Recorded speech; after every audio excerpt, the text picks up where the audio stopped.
সিলেটের শাহজালালের মাজার জিয়ারত শেষে কয়েকটি প্রকল্পের উদ্বোধন প্রধানমন্ত্রীর। সড়ক উন্নয়নের পাশাপাশি রেল যোগাযোগ বৃদ্ধির চেষ্টা করছে সরকার।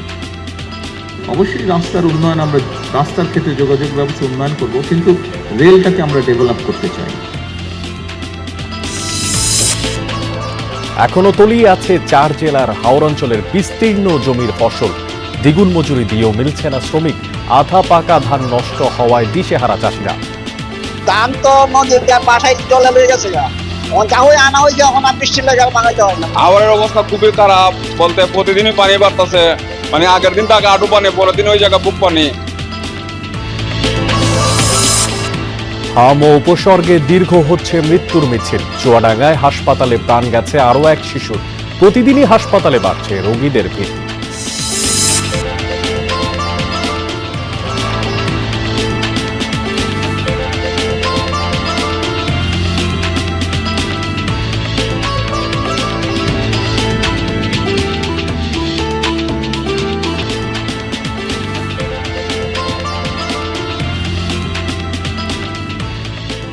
সবাইকে আমন্ত্রণ জানাচ্ছি সংবাদ সারা দেশে। আপনাদের সাথে আছে আমি মশিউর অনিক। এতক্ষণ শিরোনাম দেখছিলেন, এবার বিস্তারিত। সিলেটে পৌঁছে শুরুতেই হযরত শাহজালাল রাদিয়াল্লাহু তাআলার মাজার জিয়ারত করেন প্রধানমন্ত্রী তারেক রহমান। পরে চাঁদনীঘাট এলাকায় নগরীর জলাবদ্ধতা নিরসন প্রকল্পের উদ্বোধন করেন। এখন সুধী সমাবেশে যোগ দেন। পরে বাইশা নদী পুনর্খনন কাজের সূচনা করবেন প্রধানমন্ত্রী। বিকেলে সিলেট স্টেডিয়ামে নতুন করে স্পোর্টস 2026 প্রতিযোগিতার উদ্বোধন করবেন তারেক রহমান। পরে জেলা শিল্পকলা একাডেমিতে দলীয় সভায় যোগ দেওয়ার কথা রয়েছে প্রধানমন্ত্রী ও বিএনপি চেয়ারম্যান তারেক রহমানের। এদিকে প্রধানমন্ত্রীর সফর ঘিরে উচ্ছ্বসিত দলীয় নেতাকর্মী সহ জেলাবাসী। সকালে ঢাকা থেকে বিমানযোগে সিলেট উসমানী আন্তর্জাতিক বিমানবন্দরে পৌঁছান তিনি। দর্শক, এবার আমাদের সঙ্গে প্রধানমন্ত্রীর সিলেট সফর নিয়ে বিস্তারিত তথ্যপত্র জানানোর জন্য যুক্ত হচ্ছে সহকর্মী সাইফুদ্দিন রবিন। চলে যাচ্ছি তার কাছে। রবিন, সুধী সমাবেশ তো শেষ হলো, তো প্রধানমন্ত্রীর পরবর্তী কর্মসূচি সম্পর্কে কি তথ্য আছে জানাবেন আমাদেরকে। অনেক মাত্রই সুধী সমাবেশ শেষ হলো। সুধী সমাবেশে বক্তব্য রেখে প্রধানমন্ত্রী তারেক রহমান এখন সদর উপজেলার বাইশা খাল খনন বা পুনঃখনন কর্মসূচির উদ্বোধন করতে সেই পথেই রয়েছেন। এখনও সুধী সমাবেশের যেই ভিড়, যেই উপস্থিতি, সেই উপস্থিতি এখনও ছত্রভঙ্গ হয়নি। প্রধানমন্ত্রী এখানটাই যেসব বক্তব্য দিয়েছেন সেগুলো একটু উল্লেখ করতে চাই। মূলত সিলেট সিটি কর্পোরেশন বা সিলেট নগরী কেন্দ্রিক বিভিন্ন উন্নয়ন পরিকল্পনার কথা তিনি তুলে ধরেছেন। এর আগে যেমনটি সিলেট সিটি কর্পোরেশন এলাকায় সুরমা নদীর উভয় তীরে সৌন্দর্য বর্ধন সহ বন্যা প্রতিরোধী অবকাঠামো নির্মাণ প্রকল্পের উদ্বোধন করেছেন, যার মধ্য দিয়ে সিলেটে জলাবদ্ধতা নিরসন সহ অন্যান্য বেশ কিছু সংকটের সমাধান হবে বলে প্রত্যাশা করেছেন প্রধানমন্ত্রী। সেই সঙ্গে সিলেট মেডিকেল কলেজে 250 শয্যার হাসপাতাল দ্রুত সময়ে চালুর আশ্বাস, পর্যায়ক্রমে যেটি 1200 শয্যায় রূপ দেওয়ার পরিকল্পনা আছে সরকারের, এমনটি জানিয়েছেন। বলেছেন প্রধানমন্ত্রী বন্ধ কলকারখানাগুলো দ্রুত চালু করা হবে সিলেট মহানগরীর, এবং সারা দেশে এই কলকারখানা বন্ধের যেগুলো রয়েছে সেগুলো চালুর উদ্যোগের মধ্য দিয়ে কর্মসংস্থান সৃষ্টি এবং বিনিয়োগে উৎসাহ প্রদান, সেসবের কথা বলেছেন। প্রধানমন্ত্রী আশ্বাস দিয়েছেন দ্রুততম সময়ে সিলেটের যে আইটি পার্কটি রয়েছে সেই আইটি পার্কটি চালু করার। তিনি বলেছেন সরকারের বয়স 2.5 মাস বয়সী কোনো শিশু হাঁটতে পারে না, তবুও সরকার তার 2.5 মাসে যেই সকল নির্বাচনী প্রতিশ্রুতিগুলো তারা নির্বাচনের প্রাক্কালে দিয়েছিল সেই সব প্রতিশ্রুতি বাস্তবায়নে কাজ করছে, এমন কথা তিনি উল্লেখ করেছেন। বিশেষ করে ফ্যামিলি কার্ড, কৃষক কার্ড, খাল পুনঃখনন কর্মসূচি, সেসবের কথাগুলো তুলে ধরে। সেই সঙ্গে সিলেটের মাটি থেকে আজ বিকেলেই তিনি যে নতুন কুড়ি স্পোর্টস চালু করতে যাচ্ছেন বা উদ্বোধন করতে যাচ্ছেন দেশ জুড়ে, সেখানে ইতিমধ্যেই প্রায় 1,30,000 শিশু নিবন্ধন করেছে বা অংশ নিয়েছে, সেই কথা উল্লেখ করেছেন প্রধানমন্ত্রী। তিনি আশা করছেন এই শিশুদের মধ্য থেকে আগামীতে স্বর্ণ পদক প্রাপ্ত হয়ে কেউ কেউ বিশ্বের বুকে বাংলাদেশের নাম উজ্জ্বল করবে একজন সফল ক্রীড়াবিদ হিসেবে, সেই প্রত্যাশার কথা তিনি তুলে ধরেছেন। প্রধানমন্ত্রী সকলকে পরিশ্রমী হওয়ার আহ্বান জানিয়েছেন। বলেছেন পরিশ্রম করলে দেশ গড়ে তোলা সম্ভব হবে এবং দেশ ও দেশের মানুষের জন্য সরকার যে কাজগুলো করছে তার মধ্য দিয়ে এই প্রত্যাশিত বাংলাদেশ গড়ে তোলা সম্ভব হবে, সেই কথা তিনি বলেছেন। ঢাকা সিলেট মহাসড়ক যেটি এখন বেশ সংকটময় অবস্থার মধ্যে রয়েছে, সেই ঢাকা সিলেট মহাসড়ক দ্রুততম সময়ে কাজ শুরুর আশ্বাস দিয়েছেন তিনি। এখনও প্রধানমন্ত্রী আসলে বেরিয়ে যাননি এই প্রাঙ্গণ থেকে, অর্থাৎ সিটি কর্পোরেশন প্রাঙ্গণ থেকে। কিছু কিছুক্ষণের মধ্যেই তিনি বেরোবেন, কিছুক্ষণ না ঠিক এখনই তিনি বেরোচ্ছেন আসলে, এবং তার সঙ্গে রয়েছেন তার সহধর্মিণী সিলেটেরই মেয়ে ডক্টর জোবাইদা রহমান। প্রধানমন্ত্রী এখান থেকেই সদর উপজেলার 22 খাল পুনর্খনন কর্মসূচিতে যোগ দেবেন। একটা বিষয় উল্লেখ করার মতো যে 2001 সালে প্রতিষ্ঠিত এই সিলেট সিটি কর্পোরেশন, যেই সিলেট সিটি কর্পোরেশন প্রাঙ্গণে অথবা সিলেট সিটি কর্পোরেশন ভবনে প্রথমবারের মতো কোনো প্রধানমন্ত্রীর উপস্থিতি ঘটল, সেটি সাবেক মেয়র এবং শ্রম কল্যাণ মন্ত্রী আরিফুল হক চৌধুরী তিনি উল্লেখ করেছেন, যে যার মধ্য দিয়ে এটি একটি ঐতিহাসিক ঘটনাও ঘটল। এবং বৃষ্টি স্নাত দিন, ব্যাপক বৃষ্টি দিনের শুরু থেকে সেই বৃষ্টি স্নাত দিনেই বিরামহীন বৃষ্টির মধ্যে দেশ জুড়ে ছুটে চলা বিরামহীন প্রধানমন্ত্রী তারেক রহমান এই সিলেটবাসীর জন্য এবং দেশ জুড়ে নানান উন্নয়ন পরিকল্পনা তুলে ধরতে জনগণের কাছে তার বক্তব্য তুলে ধরছেন। খাল খনন কর্মসূচির পর বিকেলে সিলেট জেলা স্টেডিয়ামে নতুন করে স্পোর্টসের উদ্বোধন, এরপর বিকেল 5টা নাগাদ জেলা শিল্পকলা একাডেমিতে তিনি নেতাকর্মীদের সঙ্গে মত বিনিময় করবেন। অনেক সাইফুদ্দিন রবিন, আপনাকে ধন্যবাদ। এখনও পানিতে তলিয়ে রয়েছে 4 জেলার হাওড়াঞ্চলের বিস্তীর্ণ জমির আধা পাকা বোরো ধান। কৃষি বিভাগের প্রাথমিক হিসাব অনুযায়ী সুনামগঞ্জে 15,000 হেক্টর জমির বোরো ধান পানিতে নিমজ্জিত রয়েছে। নেত্রকোনার বিভিন্ন হাওরে তলিয়ে গেছে 15,000 হেক্টর জমির ফসল। আর পানি বৃদ্ধি অব্যাহত থাকায় প্লাবিত হচ্ছে নতুন নতুন এলাকা। কিশোরগঞ্জে বৃষ্টি অব্যাহত থাকায় বাড়ছে নদ নদীর পানি। জেলায় বোরো মৌসুমে ক্ষতিগ্রস্ত 7,000 হেক্টর জমির ধান। হবিগঞ্জে প্লাবনে পুরোপুরি তলিয়েছে 11,000 হেক্টর জমির বোরো ধান। গতকাল পর্যন্ত হাওরে 57% ধান কাটা হয়েছে। পানি থাকায় জমিতে নামানো যাচ্ছে না হারভেস্টার মেশিন। আর অন্যদিকে দ্বিগুণ মজুরি দিয়েও মিলছে না ধান কাটার শ্রমিক। তাই বাধ্য হয়েই কষ্টার্জিত ফসল রক্ষায় পানিতে নেমে ধান কাটছেন কৃষানী। সরকারি সহায়তা প্রদানের লক্ষ্যে ক্ষতিগ্রস্ত চাষিদের তালিকা তৈরির কাজ করছে কৃষি বিভাগ।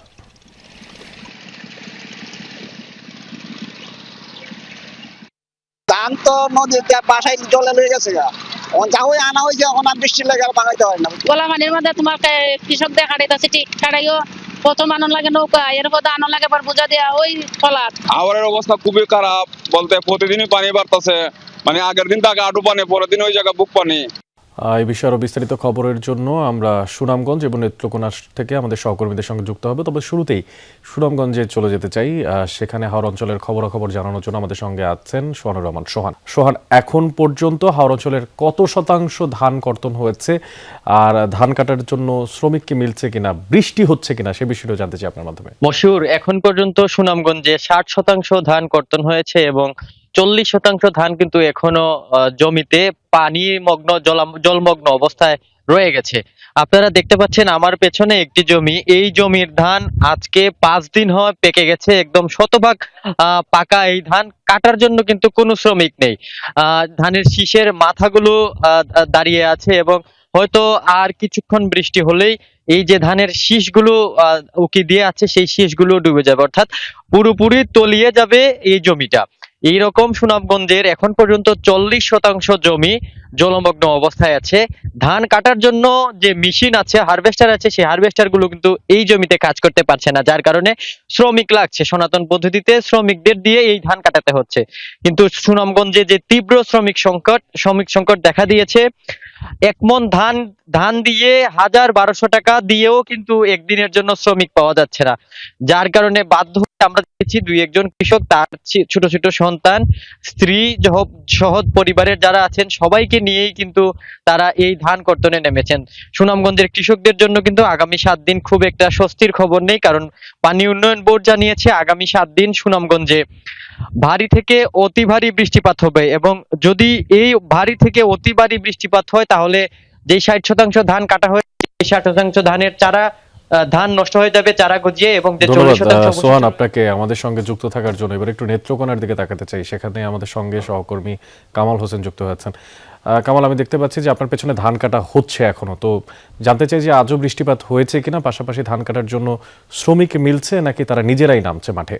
অনেক এটা অপেক্ষাকৃত উঁচু জায়গা, যেটা হাওড় অঞ্চলে যেগুলো ডুবে গেছে সেগুলো একদম ডুবেই গেছে, আর কাটার সম্ভাবনা নেই। এটি বারহাট্টা উপজেলার একটি অঞ্চল, যেখানে স্থানীয়রা মিলে তারা এই বাসা ধানগুলো কাটছেন।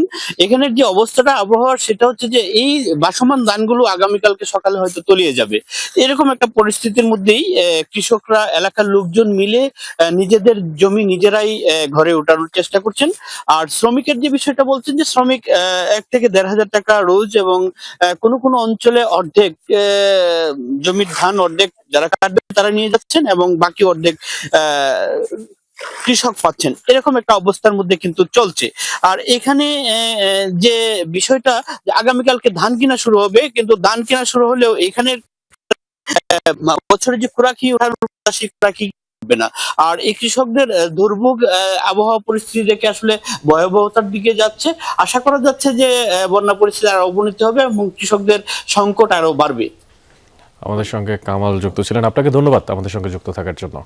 হাওর অঞ্চলে কৃষকের সোনালী ধানের স্বপ্ন ডুবে আছে কাদা পানিতে। টানা এই বৃষ্টিতে আর পাহাড়ি ঢলে নেত্রকোনায় উঠতি ফসলের বেশিরভাগই ক্ষতিগ্রস্ত হয়েছে। ঘরে তোলার আগেই পানিতে তলিয়ে গেছে কৃষকের বছরের একমাত্র সম্বল। হতাশা আর অনিশ্চয়তায় দিন কাটছে হাজারো পরিবারের। এই মাঠগুলোতে কদিন আগেও বাতাসে দোল দিচ্ছিল সোনালী ধান। চোখ বোরা স্বপ্ন নিয়ে অপেক্ষায় ছিল আর মাত্র কয়েকটা দিনের। কিন্তু হঠাৎ করেই বদলে গেছে সব চিত্র। টানা বৃষ্টি আর উজানের ঢলে রাতারাতি পানির নিচে তলিয়ে গেছে বিস্তীর্ণ হাওর। পানির নিচে ডুবে থাকা স্বপ্নের ফসল কৃষকের নিঃশব্দ হাহাকারকে আরো গভীর করে। দেনার টাকা কিভাবে শোধ হবে সেই চিন্তায় দিন কাটছে কৃষকের। অনেকটা পানি বেশি হয়ে গেছে গা, এখন কোন সময় কি হয় বলা যায় না। এখন তো আমরা আছি খুব আছি, এখন আমরা কামলা পাইতেছি না। এরকম 4 একর জমি করছি, করে মনে হয় যে প্রায় 70,000 টাকা মতো ঋণ হয়েছে। এই 70,000 টাকা মনে হয় যে আরো 35,000 টাকা বাড়তি দেওয়া লাগবে। ধার কর্জ করে আনি আমরা ঋণ করে করছি। এখন যে আমরা নিজে একাই ব্যবস্থা ঋণ কি দিয়ে দিলাম। এবার জেলার প্রায় 42,000 হেক্টর জমিতে বোরো আবাদ হয়েছিল। আকস্মিক ঢলের আগে যারা ধান কেটে স্তূপ করেছিলেন, টানা বৃষ্টিতে তারাও ক্ষতিগ্রস্ত হয়েছেন। এমন দুর্যোগেও কৃষি কর্মকর্তাদের পাশে পাচ্ছেন না বলে অভিযোগ কৃষকদের। আমাদের ধান কাটছি, এখন আনিয়া পেয়েছি, ওখান তো গেরায় সবগুলো ধান নষ্ট হয়ে গেছে। হ্যাঁ, এখন এই যে আমরা ঋণ করে করছি, এই যে টাকা পুরো বউ বাচ্চা কি খাবো আমরা। তত্ত্বটা তারা সরকারে দিব, তারা এই কোন পরিস্থিতি তারা এখন আসে নাই। তারা শুধু অফিসে বসে বসে নোটিশ দিতেছে, কোনো ক্ষতি হয় নাই, কোনো ক্ষতি হয় নাই। হাওরের কৃষকদের জন্য বোরো ফসল পুরো বছরের বেঁচে থাকার অবলম্বন। পানিতে ডুবে থাকা ফসল কৃষকদের কষ্ট বাড়াচ্ছে কয়েক গুণ। আগামী দিন কিভাবে চলবে সে চিন্তা বাড়াচ্ছে কপালের ভাঁজ। যা নিচ থেকে কাটতেছি এগুলো আবার যে বৃষ্টির পানি পচা যাচ্ছে, পচা ধান। এখন তো আমাদের উপায় নেই, বাঁচার মতো কোনো পথ নেই। সারা বাচ্চা টাচ্চা পড়াইয়াম কি করে হরাইয়াম, এদিকে অর্থ সম্পদ নাই, উৎপাদন করছিলাম সবকিছু হানিয়ে নিছে গা। প্রশাসনের হিসেবে প্রায় 15,000 হেক্টর জমির ধান তলিয়ে গেছে। তবে স্থানীয়দের দাবি ক্ষতির পরিমাণ এর চেয়ে অনেক বেশি। সম্প্রতি ক্ষতিগ্রস্ত খালিয়াজুড়ি হাওর এলাকা পরিদর্শন করেছেন জেলা প্রশাসক। চেষ্টা থাকে যে এই ক্ষতিটা কিভাবে পূরণ করা যায়। আমাদের মাননীয় প্রধানমন্ত্রী অলরেডি সংসদে ঘোষণা দিয়েছেন যে তিনি 3 মাস থেকে সুরক্ষা দিবেন। সেই জন্য তাদের নির্দেশনা পেলে আমরা ইনশাআল্লাহ কাজ করব। নেত্রকোনার ছোট বড় 134টি হাওরে চলতি মৌসুমে প্রায় 41,065 হেক্টর জমিতে বোরোর আবাদ করা হয়েছিল। উৎপাদন লক্ষ্যমাত্রা ছিল প্রায় 2,92,000 মেট্রিক টন। শামস তাবরিজ উচ্ছ্বাস, যমুনা নিউজ। হামের উপসর্গ নিয়ে দেশে আরও এক শিশুর মৃত্যু হয়েছে। সংক্রমণ আর উপসর্গ নিয়ে মৃত্যুর মিছিল দীর্ঘ হওয়ায় উদ্বিগ্ন সময় কাটাচ্ছে অভিভাবকরা। এদিকে সকালে চুয়াডাঙ্গা সদর হাসপাতালে মৃত্যু হয় 8 মাস বয়সী শিশুটির। সেখানে চিকিৎসাধীন রয়েছেন আরও 17 জন। ময়মনসিংহ মেডিকেলে নতুন রোগী ভর্তি হয়েছে 20 জন, হাসপাতালটিতে চিকিৎসাধীন 83 জন। এছাড়াও রাজশাহী মেডিকেলে হাম উপসর্গ নিয়ে নতুন রোগী ভর্তি হয়েছে 21 জন। চিকিৎসা নিয়ে বাড়ি ফিরেছে 4 জন। বর্তমানে চিকিৎসাধীন রয়েছেন 131 জন রোগী। এছাড়া খুলনা, বরিশাল, রংপুর, চট্টগ্রাম বিভাগের বিভিন্ন হাসপাতালেও প্রতিদিন হামের উপসর্গ নিয়ে ভর্তি হচ্ছে রোগীরা। অনেক জায়গায় ওয়ার্ডে জায়গা সংকটে বারান্দায় রেখেও রোগীদের চিকিৎসা দেওয়া হচ্ছে। চট্টগ্রামে নিয়ন্ত্রণের বাইরে চলে যাচ্ছে হাম পরিস্থিতি। প্রতিদিনই বাড়ছে আক্রান্ত আর উপসর্গ নিয়ে আসা শিশু রোগীর সংখ্যা। চাপ সামলাতে না পেরে একই শয্যায় ভর্তি রাখা হয়েছে 3 থেকে 4 জনকে। আর জ্বর, নিউমোনিয়া আর জটিল উপসর্গে লড়ছে সেসব শিশুরা। এখন পর্যন্ত হামে একজনের আর গত 1 মাসে শুধু নিউমোনিয়া আক্রান্ত হয়ে 40 শিশুর মৃত্যু হয়েছে।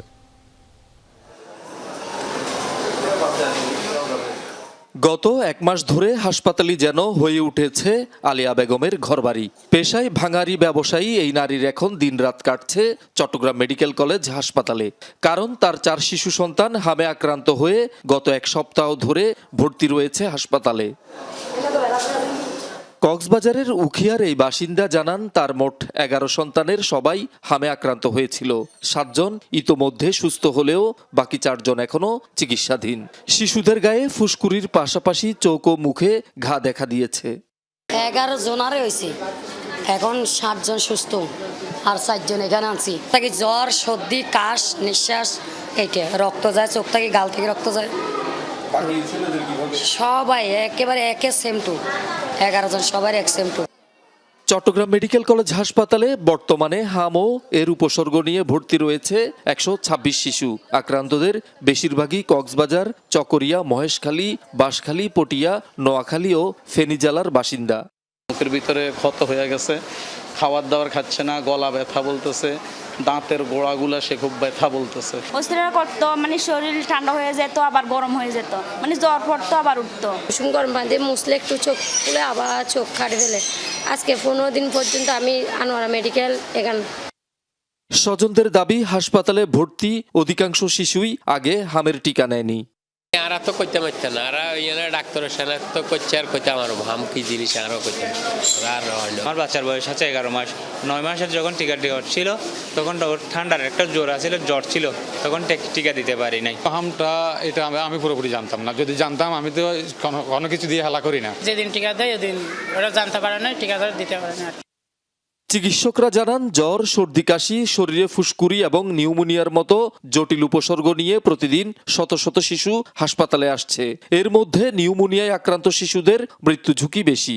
খুবই খারাপ অবস্থায়, জটিল অবস্থায় আমাদের এখানে হাসপাতালে ভর্তি হয় এবং এগুলোকে সরাসরি আমরা আইসিইউতে দিয়ে দিই। রেসপিরেটরি ডিস্ট্রেস, শ্বাসকষ্ট, এই সমস্ত কারণে বাচ্চাগুলো বেশি মারা যাচ্ছে। অনেক সময় দেখা যাচ্ছে আমি অক্সিজেন দিচ্ছি, বাচ্চাগুলো কিন্তু অক্সিজেন নিতে পারতেছে না। 26-27 বছর আমি একসাথে রোগী দেখিয়ে নিয়ে যাচ্ছি। এটা আমার একটা ব্যতিক্রমী ঘটনা। গবেষকরা পরবর্তীতে হয়তো আরও কোনো রিসার্চের মাধ্যমে বলতে পারবেন যে কেন এই আউটব্রেকটা হয়েছে। এটা এক্স্যাক্টলি বলা যাচ্ছে না, কি ভাইরাসের প্রপার্টি চেঞ্জ হয়েছে না অন্যান্য কোনো এনভায়রনমেন্টাল ইস্যু আছে। চট্টগ্রামে এখন পর্যন্ত উপসর্গ নিয়ে ভর্তি 689 শিশুর নমুনা সংগ্রহ করা হয়েছে। এর মধ্যে 90 জনের শরীরে হাম শনাক্ত হয়েছে। মৃত্যু হয়েছে 1 জন শিশুর। শহীদুল সুমন, যমুনা নিউজ, চট্টগ্রাম। উত্তরের জেলা পঞ্চগড়ের সীমান্তবর্তী তেঁতুলিয়া উপজেলায় দীর্ঘদিন ধরে বিশুদ্ধ পানির ভয়াবহ সংকট। ভূগর্ভস্থ পানির স্তর নিচে নেমে যাওয়ায় দুর্ভোগ পোয়াচ্ছেন 5 গ্রামের কয়েক হাজার মানুষ। বাসিন্দারা বলছেন, গত 5 বছর ধরে শুকনো মৌসুমে এমন বিপর্যয়ে পড়েন তারা। সংকট নিরসনে কোনো উদ্যোগ নেই বলে অভিযোগ তাদের। তপ্ত রোদ, নদীর পাড়ে মানুষের ভিড়। কেউ বালতি হাতে ছুটছেন, কেউ লাইনে দাঁড়িয়ে, কেউ কাঁধে বয়ে নিয়ে যাচ্ছে পানি ভর্তি পাত্র। পানি সংগ্রহের এই লড়াই নতুন নয়, তবে দিন দিন তা হয়ে উঠছে আরও কঠিন।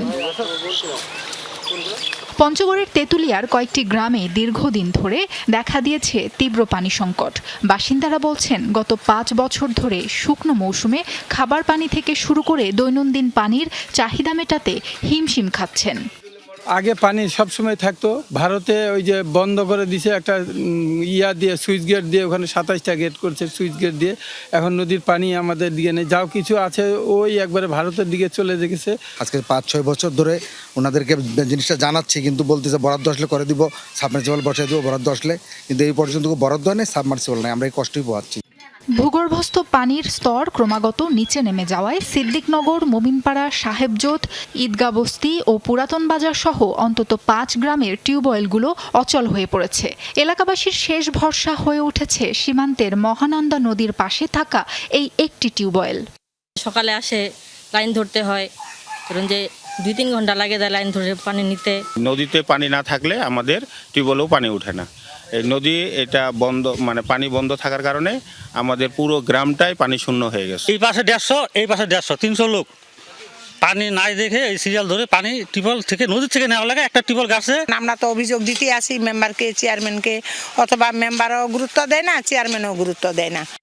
জনস্বাস্থ্য প্রকৌশল অধিদপ্তর বলছে, অপরিকল্পিতভাবে ভূগর্ভস্থ পানি উত্তোলনের কারণেই সৃষ্টি হয়েছে এই সংকট। স্থানীয়দের দুর্ভোগ লাঘবে প্রয়োজনীয় ব্যবস্থা নেওয়ার আশ্বাস দিয়েছে উপজেলা প্রশাসন। আমাদের এখানে যেটা শ্যালো টিউবওয়েল, আমাদের এখানে ডিপ টিউবওয়েল খুব কম হয়, যারা আপনার হচ্ছে যে পাথরের কারণে বরাদ্দ পাইলে আমাদের তেঁতুলিয়া যে অঞ্চলগুলোতে পানির স্বল্পতা বা আপনার হচ্ছে যে পানি লেয়ার নিচে নেমে গেছে, সেগুলো থেকে আমরা দ্রুত আমরা হচ্ছে যে রিকভার করতে পারবো এবং আমরা হচ্ছে আপনার নিরাপদ পানি সরবরাহ করতে পারবো। তারা পাম্প দিয়ে না আমরা চেষ্টা করবো যে ওনাদের জন্য কিছুটা হলেও রিলিফ আমরা দিতে পারি। আমাদের কার্যক্রম চলমান আছে। আমি জনস্বাস্থ্য প্রকৌশলীকে ওনাকেও বারবার বলেছি যে আপনি একটু ওনার ডিপার্টমেন্ট থেকে যেহেতু আসবে, ডিপার্টমেন্টের একটু খোঁজ নেওয়ার জন্য। সদর উপজেলার ওই 5 গ্রামে প্রায় 2000 পরিবারের বাস। সাবরিনা লিজা, যমুনা নিউজ। ফরিদপুরে বেপরোয়া গতিতে ট্রাক চালানোর অভিযোগে স্থানীয়দের গণপিটুনিতে প্রাণ গেছে চালকের। আহত হয়েছেন 2 জন। শুক্রবার রাতে নগরকান্দা উপজেলায় এই ঘটনা ঘটে। পুলিশ জানায়, উপজেলার রসুলপুর এলাকা থেকে একটি ট্রাক দ্রুত গতিতে গ্রামের সরু সড়ক দিয়ে যাচ্ছিল।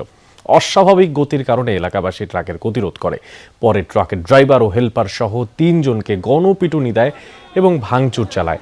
এই সময় প্রাণ হারান ট্রাক চালক হান্নান। আহত হন চালকের সহকারী নাইম ও আলাবিদ। পরে পুলিশ ঘটনাস্থলে গিয়ে আহতদের উদ্ধার করে হাসপাতালে পাঠায়। স্থানীয়দের দাবি, ট্রাকটি রসুলপুর সহ বিভিন্ন এলাকায় একাধিক পথচারীকে চাপা দিয়ে পালাচ্ছিল। দর্শক, এই ছিল সংবাদ সারা দেশের এখনকার আয়োজন। এতক্ষণ সাথে থাকার জন্য ধন্যবাদ জানাচ্ছি সবাইকে।